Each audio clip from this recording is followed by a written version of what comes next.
I'm José Barreiro, and I am the author of a book called Taino. It's also known as the Indian Chronicles, but the proper name is Taino. It's a novel. It's a novel of the contact period that tells a couple of stories. It tells the story of Columbus's coming to the islands, picking up a young boy that becomes his interpreter through all his voyages, and then lives on to see the first 40 years of the Caribbean history of contact and conquest and colony. And he lives long enough to be a witness to the War of Enriquillo in Dominican Republic today, in Haiti, in Española or Quisqueya. So that's the big war that happens. That was the war of resistance to the Spanish by the Taino, supposedly timid and cowardly people who actually fought the Spanish in the real history through a 14-year war to a standstill. Literally won the war because they were able to press for their particular ideas and their wishes to end the war, and called for an embassy from Spain, from the King of Spain, to come and treaty with them to create what's really the first treaty in the Americas between an indigenous nation and a European nation. It's the Treaty of Enriquillo of 1534. So the novel was finding the voice of Diego Colón, who becomes adopted by Columbus, Guaikán, the young Taino man from Guanahaní, the first landfall of Columbus. And that part of the story is all true story in the sense that this personality exists. It shows up in the chronicles substantially. Las Casas writes about him, other chronicles write about him, and then I find some references to him in the archive of Seville in Spain in 1991. I was able to go do a bit more research. But Diego's voice just came through, essentially. I mean, a novel is a different piece of writing from most else, most essays or journalism or academic type books, in that you have to find some compenetration with the voice. And the voice of Diego started showing up in my dreams, started showing up in my waking life. As I read through the episodes of that time in the chronicles, and remember the stories that are still alive in our cultures of some of those early heroes and some of those early episodes. In Cuba, very prominently, the story of Atuey, the Taino cacique that came from Española to Cuba, fleeing the Spanish, but also with a lesson for the Cuban Tainos. And that we grew up with. And other types of stories that relate us to the land in some way, but also coupled to the history, to the actual chronicles. So putting those different elements together and then having the luck to find the voice, because without that you can't write episodal fiction, descriptive life, and that was my intent, is to try to get a little deeper into the story with the point of view of Diego, and then to have the voice available that I wrote from that point of view. And really, I have to say the book was like a dream. It was a gift, that particular book. I hated to end it, because it was actually fun to write.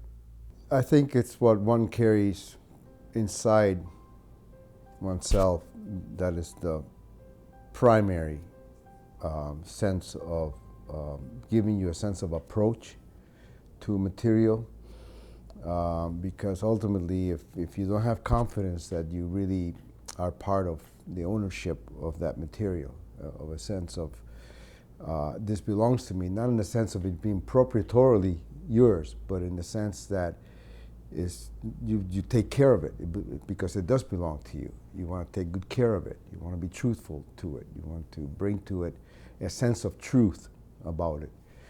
And you can't do that just from academic reading.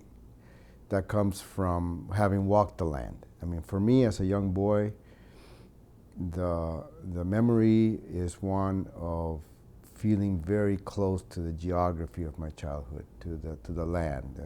I was born and raised in Camagüey, eastern Cuba. From Camagüey to the far east of Cuba, the Oriente, right to the point of my sea, and all that whole area of the Sierra Maestra. from the plains of Camagüey to the mountains of Oriente. That's a territory of high indigeneity consciousness in Cuba. And Cuba, which when we say Cuba, we're saying a Taino word. So even any Cubano from any race or ethnicity today who says I'm Cubano, he's already speaking Taino. So going to that first, just a sense that it overlaps in the land. And when you're growing up in it, you are saturated with stories, with a sense of place, the geography, the land of the palm tree, the many trees and herbs and plants and animals and places that have Taino names, saturated with Taino, the indigenous of Cuba, all around us. So that's a piece of it. I grew up with many of my elders are Guajiro, or identified as Guajiro people of Cuba, which is akin in some ways in Puerto Rico to saying Jíbaro. In Cuba, that continuity hasn't been as disrupted. There's a lot of people still on the land, farming, bringing up yuca, making casabe, using herbal remedies, living and I love this word, compenetración, which is not a good English word, but it's a very good Spanish word, compenetrado, that mutual penetration of consciousness, identity, that kind of belonging.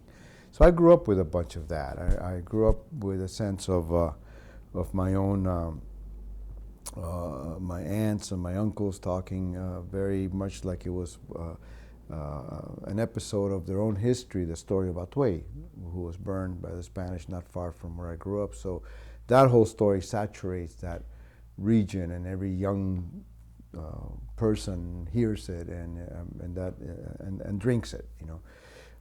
So that connected to live on the land with my cattle farming, cattle ranching, Guajiro relatives, being on horseback from 4 years old, those kinds of adventures that you have, as well as going out to sea with my father and uncles. We went out fishing to the archipelago of the Gardens of the Queen, Jardines de la Reina, in the southern part of Camagüey, and that's like Swiss Family Robinson. It's just a beautiful ecology of small keys and clear waters and great fishing and tremendous. The red snapper run, it colors the water red, for miles and miles. It's that kind of a place. So I remember being on the ocean quite a bit, and also being with my Guajiro relatives in the land, with Guajiros in central Camagüey who had never seen the ocean. It's not, the distances are not that great, but people are off their place. Guajiro de Camagüey, Guajiro de Morón, Guajiro de Guaymaro, Guajiro, people are very rooted. So there are many elements like that if someone went to say, like anthropology always screwed up with looking at indigeneity in our islands, because the search was for the wild Indians, so people were looking to find an Amazonian tribe shooting darts up at the Jutillas and so forth, and that wasn't there anymore. What there was campesino communities with high-rooted, high indigeneity content in their lives. And I'd say the primary piece of it is one that, again, anthropology has been very kind of lazy to land on. It's this attitude, the attitude of the people toward each other as community, toward their extended family, toward the spirit world, toward the animals, toward the plants, toward the science of nature, living within nature. If you're using herbs, if you still have your little conuco, if you're planting, if you're fishing, those are activities that are primary activities with nature. That's why I'm not ashamed to say primitive, because primitive to me means people who have primary activity with nature, not 3, 4, 5 steps removed from nature, eating out of a can and so forth. That's one part of modern existence, but there's also still a lot of people who live that compenetrative experience with the land and with the identity of land and the identity of geography. And to me, that's the universe of indigeneity. Within that, you have the sense of the stories, working with indigenous movement, indigenous journalism, and human rights activism. I got to travel quite a bit among many indigenous people. And so it's been a trajectory of seeing a lot of the same elements reflected in different ways. Some places much more compressed into a very rich indigenous identity in terms of less mestizaje, less language disruption, less lifestyle disruption, less religious or spiritual disruption. So some places have much more cohesive, dense sense of indigeneity in the Americas. Other places are more transcultured, have more influences, more intermarriage, but it doesn't mean it's over. The game's not over. It's because there's consciousness in it, there's sense of being, there's identity, and then there's activity in the world, culture. And in all of that, we find that those elements of indigeneity that I've learned now more as and I like to call myself like a reluctant scholar, you know. I'm not driven by the scholarship logic. I'm driven by my own search, and scholarship provides some tools that are very good tools to have. So I accept those tools insofar as they're helpful. But I'm much more confident and comfortable in that element that allows me to use human perception, not just science, and human intuition. And that's where the novel, you know, I know I'm not supposed to be giving you very long answers, but that's where the novel comes in.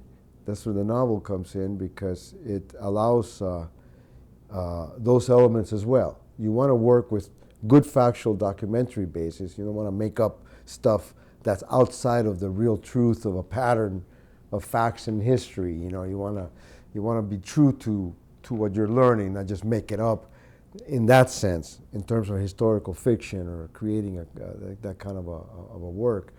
But you do want to be free to jump into the human experience of something and perceive from the what smelled, was seen, what the terror felt like, what the pleasure felt like, what the food felt like, what the protagonism feels like, and you know, all those elements, memory within memory, dream within dream, you know, those are human realities, and in the indigenous world, very important realities, and will forever be important realities as long as there's an indigenous world, an attachment to natural world by human beings, and with some culture attached that gives us that connection. And to me, it's that big. It's not just, you know, a label on the forehead. Oh, Taino, that's who I am now. I throw 2 feathers on, a couple of beads, and I do a little dance, and I blow a little smoke in the 4 directions, and that makes me very special in somebody else's eyes. Okay, that's a stage perhaps, people go through those stages, you know, but that's not what we're talking about. We're talking about depth of feeling, you know, really the characteristic of a personality, of a person, and of a people. And for the novel, for me, was I wanted to write something that reminded us, as Diego did when he started to write, because the nugget of the novel is that Las Casas, Bartolomé de las Casas, in the novel, in the 1530s in Santo Domingo, in a convent, where Diego is also living, gives Diego the price element for writing in that time, which is paper. People don't have paper laying around. So he hands Diego a supply of paper and says, Diego, write me your story of Columbus, because you were there at the beginning. You were his interpreter. You were, you know, the witness. And so tell me, because Las Casas at that moment is moving an argument before the Spanish court about the humanity of the Indians. And the counter-argument was the Indians are beasts that talk. They're not human beings per se, have no real capacity for civilization, thus easily enslaved, easily, you know, made to serve. Las Casas has a better heart for the Indians, has a real understanding, I think, pretty good for having come from a whole other place, from Spain. and becomes a defender of the Indians. And at that point, he's trying to make evidence in front of the court, Spanish court, about Indian beliefs. And really what he's looking for is for Diego to tell him, to be able to ascertain that the native spirituality was very akin to the Christian spirituality, so he can make that case. But Diego goes a little deeper than that. He says, okay, I understand what this good father tries to do for us, but I'm going to write the real truth. I'm going to tell it from my perspective. And I felt confident enough in that perspective and in that voice, and then, of course, having read the materials of the chronicles and the history, to begin to write. And that's what the book is about, is telling that story. Both Diego recalling those early episodes with Columbus and his trip to Spain and so forth, at the same time that the peacemaking and treaty making over Enriquillo's war is happening. And Diego's a player in it, and so is Las Casas, and so are other personalities around them at that moment. How to be able to affect the treaty without assassination coming in and the Spanish coming in and killing Diego or killing Enriquillo. So that's the story of that time. Looking always for the driving concepts. You know, what are the driving ideas of that moment for this warlike empire that shows up in the Caribbean, because the Spanish at that very moment in history are the spear point of 800 years of war. You know, it's not that the Spanish are bad or good, it's that their history at that moment is 800 years of war, and Christian war against the infidels, and a division of the world between Christian and non-Christian, and non-humanity to the non-Christians, humanity to the Christians. And so that whole justification and everything that becomes a doctrine of discovery and papal bulls and all of that fits into that notion that you're going off into the world, and wherever you find lands you can conquer because they're not Christians. And then here's the trade-off. We bring them Christianity, and they give us land, labor, and love, you know. And so that's a pretty nice trade-off, and that's the imposition that continues to today. Well, Taino, as a novel and as a story, tells the story of the elements of that contact, those two worlds coming together in around 1500, and so and clashing and all the elements of that story. It's a primordial American story. It's the first story in that history, the long history that goes north and south and east and west throughout the Americas and repeats itself 1,000 times in terms of so-called discovery, contact, colonization, war, persecution of idolatries, religious persecution, denial of culture, all of those elements, with the idea that there's a voice that can speak to this from a very intimate level, not just a written history or an archaeology of it. That this has a personal point of view, and that so that's the setup for inviting, especially to me, that first circle of an audience. My favorite first circle of an audience is the young people of Latino, Taino, Caribbean Indigenous, Circum-Caribbean Indigenous, and later and extended to people looking at these realities of their own indigeneity, indigenous in the world. What does this mean? What are the differences of these civilizations that give us so much food for thought throughout history? So that was the intent. You see, if you look at the early concepts that drive the mentality of conquest, colonization, ownership, racism, what becomes increasingly racial racism, but it begins in the religious Us and them at the beginning is Christian, non-Christian. The skin color, skin tone racism comes in a bit later. But it's the same idea making its way in different elements. And so what survives at the other end? What's the view from the shore? What's the native context? And what's the difference? Not that one's perfect and the other one's evil. It's that the imposition has pretended that this side is all wrong, it's all evil, it's no good, it's primitive, it's pagan, it's heathen, it's whatever, and no, but there is a point of view there. There is a story. There's perspective on life, and that's that whole world of the indigeneity, which is not just Americas, it's global, but very pronounced in the Americas because of that contact 500 years ago, that clearly there's this world and that world. And then again, always having that sense that, we're all human beings, right? So we know that there's no perfect people, not to run out there in the world like,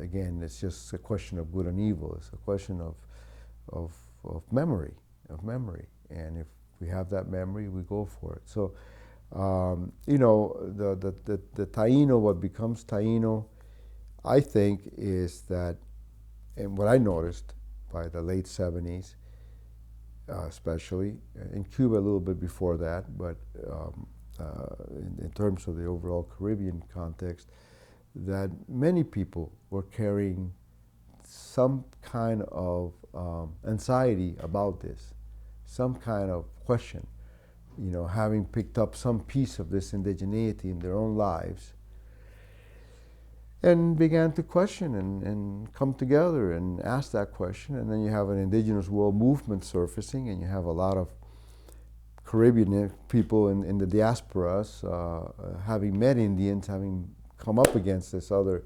indigeneity assertion and seeing it, questioning themselves. I mean, I think maybe I'm just describing my own process, but it's what I was doing is, hey, wait a minute, this sure is familiar to me, and we don't really have a way to talk about this. See, what I liked about the Indian movement and indigenous movement, and as it came to Geneva in 77, was that it had a way to talk about itself. It could say indigenous, and that meant that there was a conversation to be had. You can just put that out. But in Cuba, you could say Guajiro, that's something despicable, from the countryside. That's the country bumpkin, the dumb farmer types, campesino. So campesino wasn't cutting it. Guajiro either, in the Cuban context, it became like campesino. I remember officials in Cuba telling me, there is no such thing as Guajiro culture, Barreiro, forget it. Culture is an ethnicity, and Guajiro is not an ethnicity. Guajiro is just campesino, people of the countryside. And this is the challenge, huh? How do we have a way of asserting this kinds of ideas in a concrete linguistic sense? And I think that's where Taino begins to surface. Taino. Puerto Ricans are saying Taino. Dominicans are saying Taino. Cubans are saying, yeah, Taino. That's a term we all kind of can say, yeah, because it was used in the chronicles, because it comes through the history as the Ni Taino. There's a large consensus that it means self-ascribed, good people, noble people, people of the good, people that trying to do good in the world, not evil people.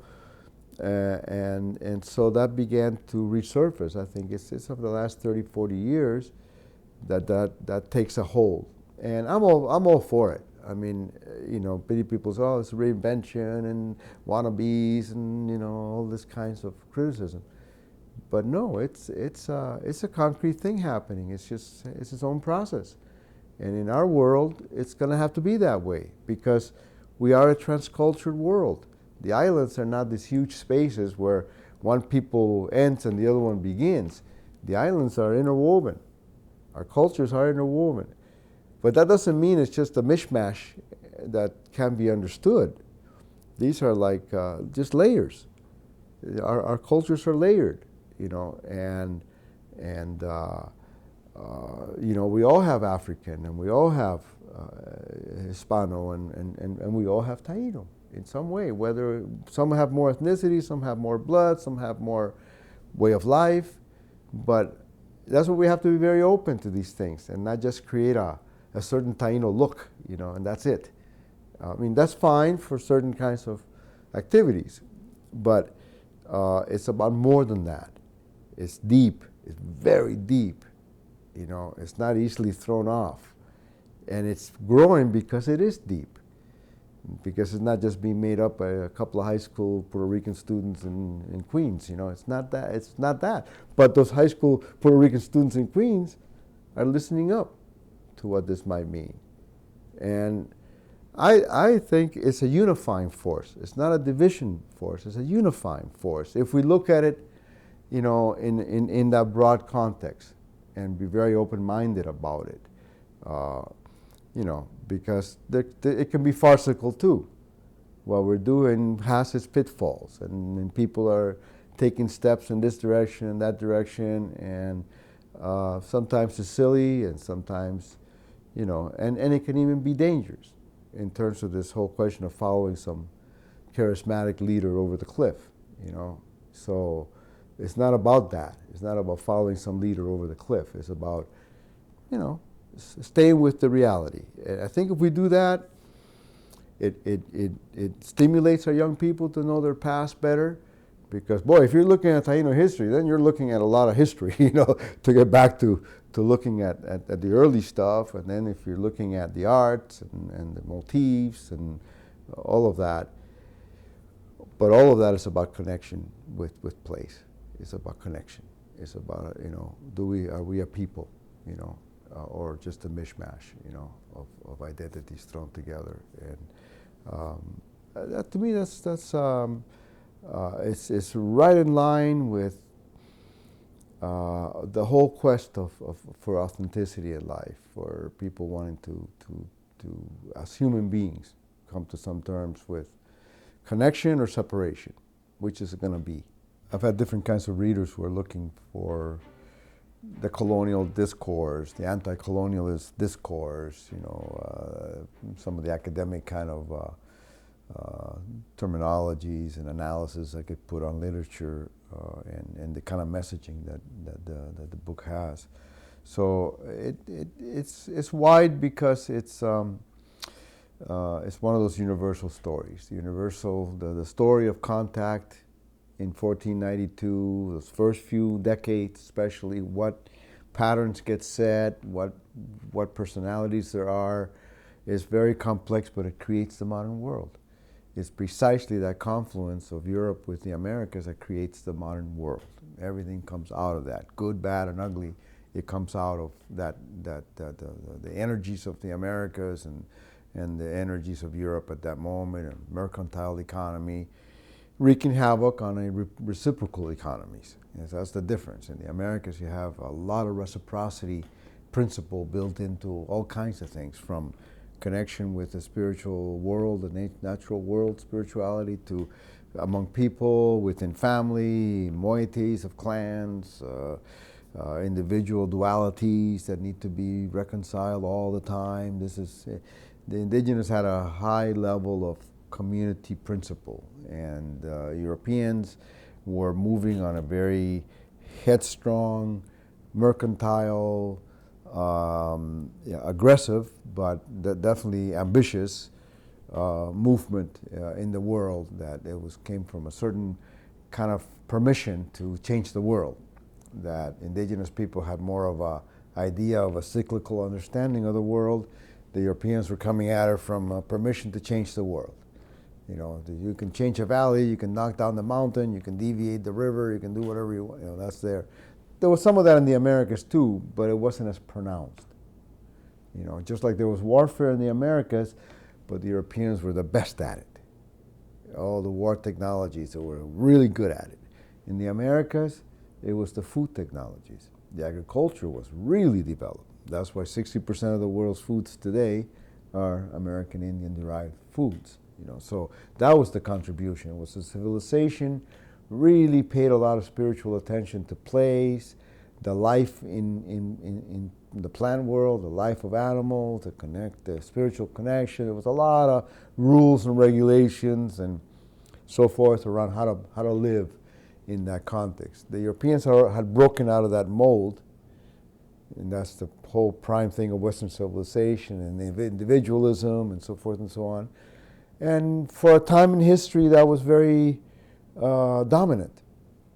It was a big world. There was lots of wood, lots of water, lots of oil, lots of all kinds of things. So that idea that that's all at our fingertips, that's all useful, that's our resources, that idea was very strong for several hundred years, and it's taken over the world. But underneath that, the other idea still lives. And so there is that continuous, dialectic, oppositional thought, and then elements that blend well or don't blend well. But those are the elements that come from that first moment when Columbus walks into the Caribbean, and from the shore there's intelligence looking at him saying, how do we fit this into our view of the world? And from the other side, they're doing the same thing. Who are these guys? How do we make them fit? Oh, well, they have to be Indians because they're from India, or we're in the Indies, or we're so forth. So it has to be Cuba's Japan, and this one is this one, and that was the way they identified the world. And then the Indians were trying to make their best of it. The native people here, well, who are these guys? Where do they fit? We've never seen anything like this. We've never seen people that look like this. We've never seen people that act like this. Not to that point of that kind of destruction that came in. And so, of course, along with microbes and those kinds of plagues that also entered in. But so that's the story. That to me, that's what made it really worth telling, because it's got so many of those foundational American elements. If you go to when Champlain meets the Iroquois, well, it's the same thing that's going on. Still the same thing that's going on. And if you go to the Yanomami meeting the gold miners in Brazil today, it's the same story still. It's the same story, same elements. The only difference now, and the West is that much more powerful, but the Indians, on the native side, you got more communication, more human rights groups, entrance into the United Nations, more organization capacity. So it's not the isolation that used to, keep people from being able to defend themselves at all. So now at least there's some defense, some way of holding off, and a new resurgence of identity, of people wanting to not be so isolated from other humans anymore, or from nature, or from life, and that's I think those elements fit in those ways. I try not to make a big ideology of it, or try to pin it all down. It's just those are the hovering elements that we see, and that's the frame of the Taino movement. That's the frame of our own people saying, how do we do this? How do we define this a bit more than these nationalistic identities that have been imposed on us that are kind of fictions, but they're not, but they are, and it's okay to be nationalistic, Cubano, Cuba for Cubans, but at the same time, that's one sentiment.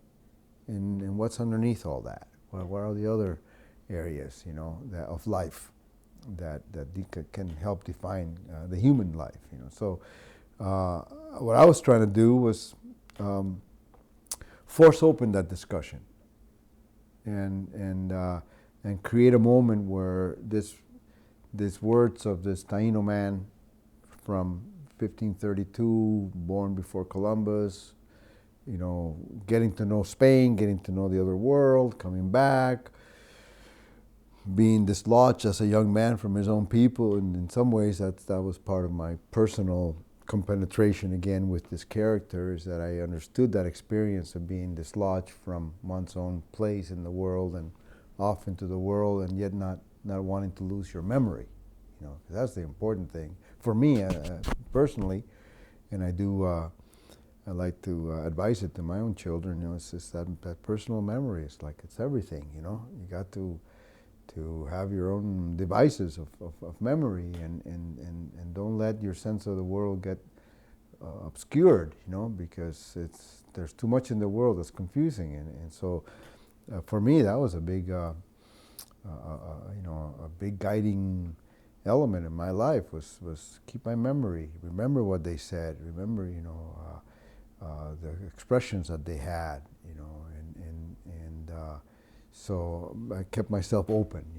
I mean, the life of the spirits. I grew up with some aunts, 3 unmarried elderly women that were the light of my young life as a young boy. I mean, they were teachers, and it was a house of spirits. That house there was always some spirit walking through, and somebody had to put food out for, or a cup of coffee for, or some guayaba, or guayaba again being a very interesting element that survives from the early Taino culture as a fruit of spirits. So things like that come through still in our Cuban culture generally, but to me that never died. My sense that there's another life around us that comes from childhood, from believing it in childhood. I don't know how not to believe in it. I don't know how not to feel that, to the point where you develop that memory of how to do that, and that's those are deep elements. That again, that's why I say I'm a reluctant scholar, because I think scholarship gives us some tools, but it doesn't. To me, it's not the spear point of truth. It's what you rely on to test your own sense of truth. But my spear point of truth is in here. It's in here. It's not in a book. It's not in something I learned from archaeology yesterday, or those are all elements that fit in or don't fit in. But I think in that sense, even the new scholarship that I read, it just believes in itself too much. The young scholars, they just got all this talk, the post-colonial talk and the postmodern talk, and there's some brilliant stuff in it. There's no doubt about it, but this like the text upon text upon text, So you analyze text with text with text, and you deconstruct text over text. But then there's a real world out that window, And there's a real world inside of us, always churning, always being impacted by all kinds of things we can't even analyze. It's very complex. It's either very simple or it's very complex. I don't mean to go on and on, but I got my own sense of truth, and I think that's why my expression in writing that I think has the most truth to me is fiction. It's when I can get into narrative, when I can get into that kind of discussion, and then my own experience of having been able to walk through enough indigenous world to sort of imbibe, that the historical patterns, the cultural patterns, and be able to tell our story by filling in the puzzle from a few other places, not creating a ceremony from somewhere else into our cultural basis in the Caribbean, but to have that sense of what drives people to keep their culture, what drives people to try to understand what came. So that's the story. Beyond that, I think I've had many readers from different tribal communities and people who have worked with the story, and our own Taino movement, I think, has been very responsive sometimes to the story. I've heard from people that it gave them kind of a way of thinking about their own experience. If we can do that in a piece of writing like that, I feel pretty good. That came out the way it did. I'm glad it's out again.